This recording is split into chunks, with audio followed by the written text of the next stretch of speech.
Citizens, history is getting mighty sick of us. Let's start a revolution. Hi, I'm Jason St. Just. I'm designer of 1793 Patriots and Traitors, which will launch on Gamefound in just a few days. It will be published by Sound of Drums and has beautiful artwork from Marcel. So, take a seat and have a look at this brief rules overview of the game. Enjoy. Patriots and Traitors is a medium-weight, card-driven asymmetrical game for 1 to 5 players. It takes about 2 hours to play, but since the rules change and the board changes, chances are you will bring it to the table much more often. The game takes the players back into the turbulent years of the French Revolution. King Louis has just been toppled from the throne and the Republic has been proclaimed, but all is not going well. On the borders, the Austrians and Prussians are ready to invade, ready to crush Paris and the Revolution. In the provinces, the people are mighty fed up of everything that's coming out of Paris. And in Paris itself, the people are hungry, unemployed, and they want rights. And the treasury is still empty. In Patriots and Traitors, the players will be playing one of the 5 political parties at the time, struggling to gain control over France and over Paris and the Revolution. You have the conservatives, the Feuillants, the moderate Girondins, you have the radical Jacobins, the ultra-radical Cordeliers, and last but not least, in a 5-player game, those pesky Royalists.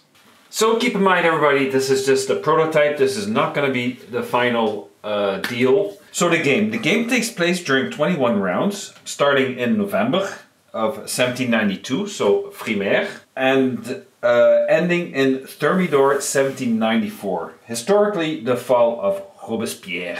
Will history repeat itself? At the end of the 21st game round, the influence cube of all players are counted. The political group with the most influence in the National Convention area, representing the political power, the barracks area, here, representing military power, and in the provinces, representing the support of the nation, is the winner of 1793 Patriots and Traitors.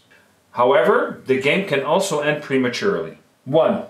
If the Allied armies, you can see here, we have here the Austrians and we have the Prussians and the immigrés. If they manage to get into Paris, then it will result in a loss of the game for all players. But in a 5-player game, a victory for the Royalists. Number 2, the game can end prematurely if the former king Louis XVI, Louis Capet, and his family managed to escape from the Temple prison, resulting in a victory for the conservative player. And third and lastly, if the conservatives or moderates lose a total of 15 or more of their influence cubes to the Conciergerie or to the Place de la Revolution, where our good friend Madame Guillotine is set up, then the game will also end prematurely and it will be the ultra-radical red player who will have won the game. So that's the 3 ways that Patriots and Traitors can end prematurely. The essence of the game is to keep a close eye on what your rivals are doing. Make sure they don't gain too much influence. Furthermore, players will have to work together in order to stop the Austrians, Prussians and the Sardinia Piedmontese from arriving into Paris in order to crush the revolution. Yet at the same time, all political parties have their own objective. Unlike many other games, there's not one single path to victory. You will constantly have to adjust your strategy according to the other players around the table, and also for the crises that are happening in France at the moment. Rest assured that during the game, at one time or another, all players will be either patriot or traitor. Initially, the game plays very fast as you will have to choose only 1 out of 4 possible actions. But as the game progresses, leader cards are activated and laws are promulgated, players will be able to perform more actions each turn. So what are the core actions? As you can see here, at this moment, I have 5 cards in my hand. I can only have maximum 6 cards in my hand, so I'm still okay. So one of the actions I can do is draw a single card from the draw pile. What else can I do? Number 2, exchange a single card for a card from the draw pile. For instance, I don't like the Baron de Batz here. I will exchange it for a new one. There we go. I can also play a card, military offensive. I can play it for influence, The number of cards on the card will allow you to add that same number of influence cubes to the board, at least if you have enough in your pile. Keep in mind that your amount of influence cubes are limited.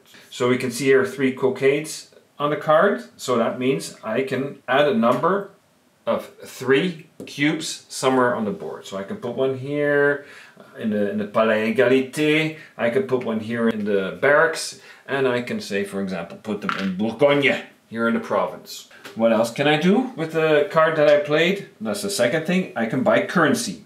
The number of cockades in the cards will determine how many of your currency you can buy.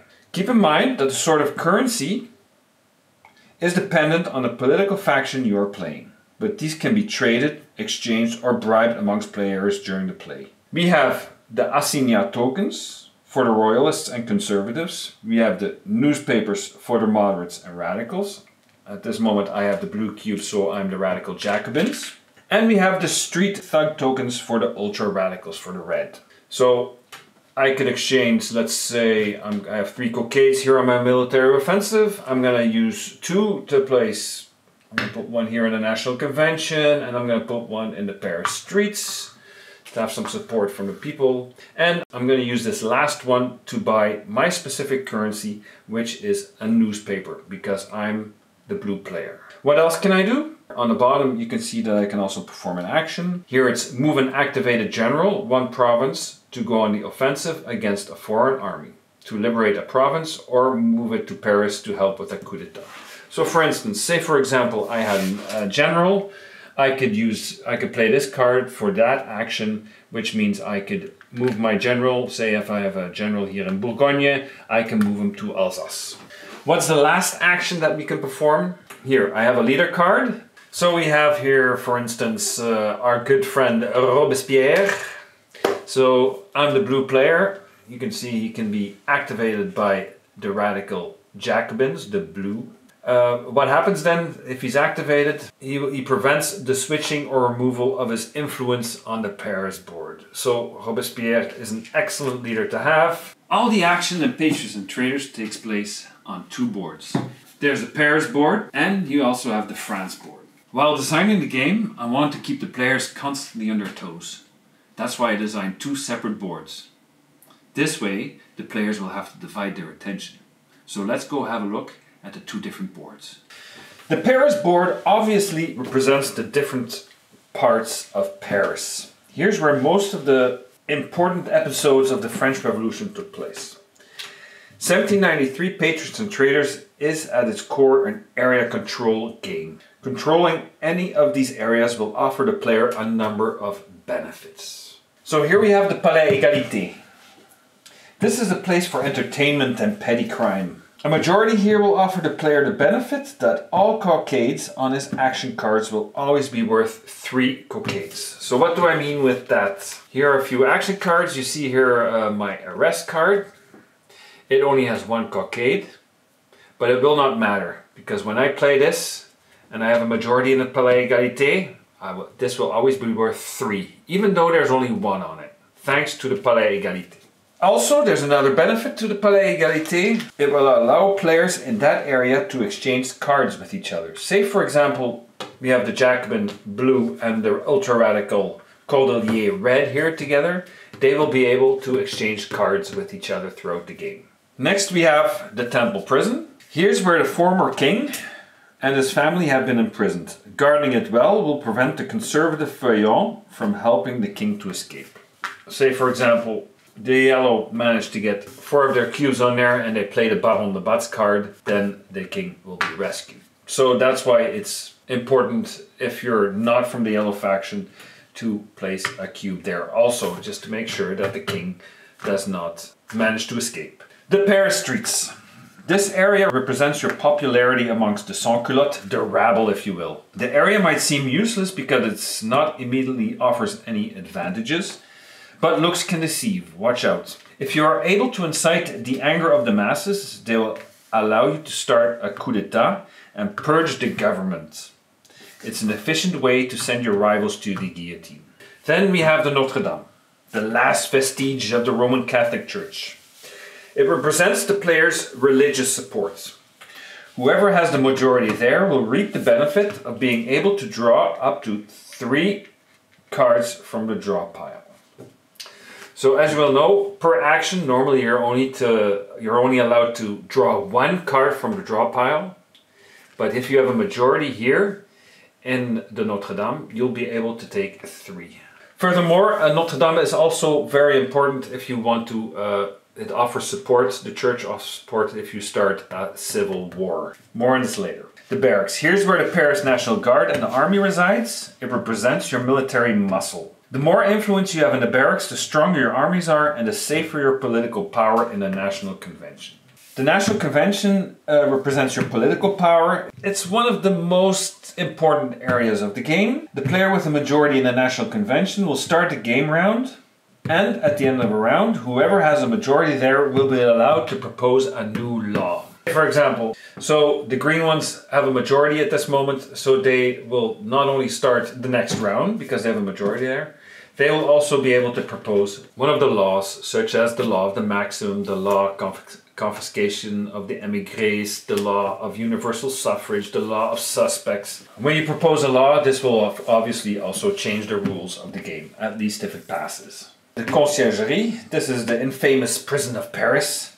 Influence cubes that end up here are temporarily out of the game. You can still regain them. However, the Place de la Révolution. We have our guillotine set up here. If you have cubes there, that's bad news, because then these cubes will be lost for good. So they're out of the game for good. Then we have the France board. The France board not only shows the overall situation in the French provinces during the game, but also the situation on the war front. Provinces can support one of the different playable factions, but they can also become a royalist and rise up against the government in Paris. This is obviously something you will want to avoid, and that's not all, because things can even get worse. As I already mentioned before, we have the Austrians, the Prussians, we have the émigrés, we have also Sardinia-Piedmont. They are standing on the borders and they are ready to invade. So the Austrians arrive from Brussels, as you can see. The Prussians from Koblenz, and they go into Alsace. So that's also what you'll see on the France board. Obviously, the more France is divided internally, the stronger the coalition armies become. So the more there's royalist cubes here in the Vendée and the Loire, the stronger that the Austrians, the Prussians and the Sardinia-Piedmontese army will become, and also the émigré armies. Needless to say, there are also ways to crush the royalist uprisings and defend the territories. Having at least one revolutionary army, a revolutionary general here, is always helpful. Because when they move here into the Loire, they can take away purple cubes. When he goes into the Vendée, he can take away a purple cube, and then those automatically become blue. But generals can also stop the Austrians, of course. What is more, generals are also able to invade neighboring territories in order to gain glory in the form of influence. So they don't have to stop at the borders, they can also go to Brussels here, or you can even push the Austrians all the way to Koblenz if he wants to. And by conquering territories, he will receive fame and glory. Do keep in mind that if the revolutionary armies move across the borders, the British, the Dutch, and the Spanish will also come into the game. And then it is possible that the French revolutionaries will be attacked by 6 different armies. Even 7, actually. So keep that in mind before deciding to move your general out of France. What makes 1793 Patriots and Traitors so unique is the fact that you can not only change the game rules, but you can also change the game board. Of course, it's a revolution, we're changing society. Every time you bring the board on the table and you play a game, it will always be different. Always a different scenario, always a different ending. The first way to change the way the game is played is by activating revolutionary leaders.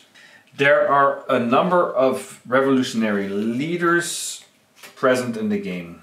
We have Madame Roland, Pierre Vergniaud, Jacques Hébert, Georges Danton, Marquis de Lafayette. Once they are activated by a player, they will offer the player a specific benefit. Needless to say, if you manage to combine a number of revolutionary leaders together, you will gain more benefits. Always keep in mind though that you can only have a maximum of 6 cards in your possession. So you will have to make choices. How to activate these leader cards? As mentioned earlier, activating them is one of the 4 actions a player can perform each turn.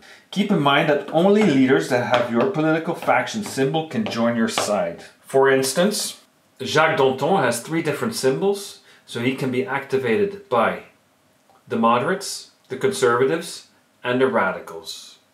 So the ultra-radicals cannot use Georges Danton, and neither can the royalists. The real proverbial game changers however, are the law cards. At the end of a game round, as I mentioned earlier, the player with a majority in the National Convention area will be able to propose a law card. If there's a tie for a majority in the convention, say for example there's a tie, and here we have the ultra-radicals and the radicals, they're together in the National Convention. Both of these players will have to agree, otherwise there's no law chosen. Once a law is proposed, say for example we go for the law of suspects, all players with influence in the National Convention area will be able to vote for or against the law in the subsequent round. During their turn, players will be able to vote by placing an influence cube from their stock in either the oui vote box or the non vote box. Initially, there's a total of 10 laws in the base game, but more will be available depending on the success of the laws. Some examples: the law of maximum, for instance. When it has been decreed, it will offer the majority in Paris, in the Paris streets area, 2 actions per turn, but all cockades on the cards will be only worth 1 single cockade. How about the law levé en masse? When the law levé en masse has passed, it will add another barracks tile to the board. This in turn will allow players to strengthen their armies, but will result in the provinces to rise up in revolts. Not everybody is happy to be drafted into the army to defend the Republic. So these simple mechanisms in the game are able to turn 1793 Patriots and Traitors into an awesome and tense 2-hour tug of war between the various political parties, as it was historically. Sure, you might not want to vote for such extreme measures, such as the law of suspects, but sometimes they do offer a way to weaken your opponent's support. Always keep in mind that the law cards, they can offer you benefits, but there's always consequences. So that's something to keep in mind when you propose a law. What is nice about 1793 Patriots Traitors is that it's almost impossible to get stuck in the game. There are always possibilities or events that can turn the scales right around, and if pushing comes to shove, if it becomes too difficult, why not initiate a civil war or a coup d'etat in order to swipe the board clean right away? But watch out, make sure that it succeeds, because otherwise you will be swiped away. All players have the possibility to initiate a coup d'etat or a civil war. It's a great way to grab power by force if all prior attempts have failed. The difference between the two is that a coup d'etat largely takes place on the Paris board and allows the players the possibility to side with a faction or not, while in contrast a civil war largely takes place on the France board. And in a civil war, players will have to choose a side, because that's what a civil war is about. You have to choose sides. You will not be able to initiate any of them from the get-go. Certain prerequisites need to be met first. Coup d'etat. In order to initiate a coup d'etat, all following areas on the Paris board must be filled. The National Convention must be filled, the Paris streets must be filled, the barracks must be filled, and the Notre Dame must be filled. At the start of his turn, the player that wants to purge the National Convention must openly announce a coup d'etat and accuse his rival in the National Convention. So say for instance, Blue wants to initiate a coup d'etat, he has to choose either the yellow or the green. So there can be only one rival that he's fighting against. He wants to purge from the convention. So he has to do that at the start of his turn. In order to find out if the overthrow of the government succeeds, the player attempting the coup and the rival player in the convention must each add the number of their influence cubes in the National Convention and barracks to the following. Each currency grants an extra support. Each influence cube in the Paris streets area grants them 2 extra support. In this case, blue will have 2 for 6 points and yellow will only have 2 points. Each leader card of their own color in their possession, activated or not, grants them 5 support. So say for instance the blue one has Robespierre, he will be worth 5 points. If for instance the yellow have Antoine Barnave, he'll be worth 5 points. And if La Marseillaise law is activated, each general in Paris, so say for example the blue have Lazare Hoche in Paris, then each general in Paris is also worth 5 support. The player with the most support points wins the coup d'etat. Consequence, all the influence cubes on the Paris board, as well as the activated leader cards of the losing factions, end up on the Place de la Guillotine. So say for example the blue radicals started a coup d'etat against the yellow and they won, then all the yellow ones here will end up on the Place de la Revolution, and for instance if he had activated Antoine Barnave, up also to the guillotine. Chop chop. Other factions may always interfere to help or prevent the coup d'etat by openly declaring their loyalty from the moment the coup d'etat is declared. So in this case, green could also choose the yellow side or the blue side. You can also remain neutral. The thing is, if you join a side that loses the coup d'etat, your cubes will also end up on the Place de la Revolution.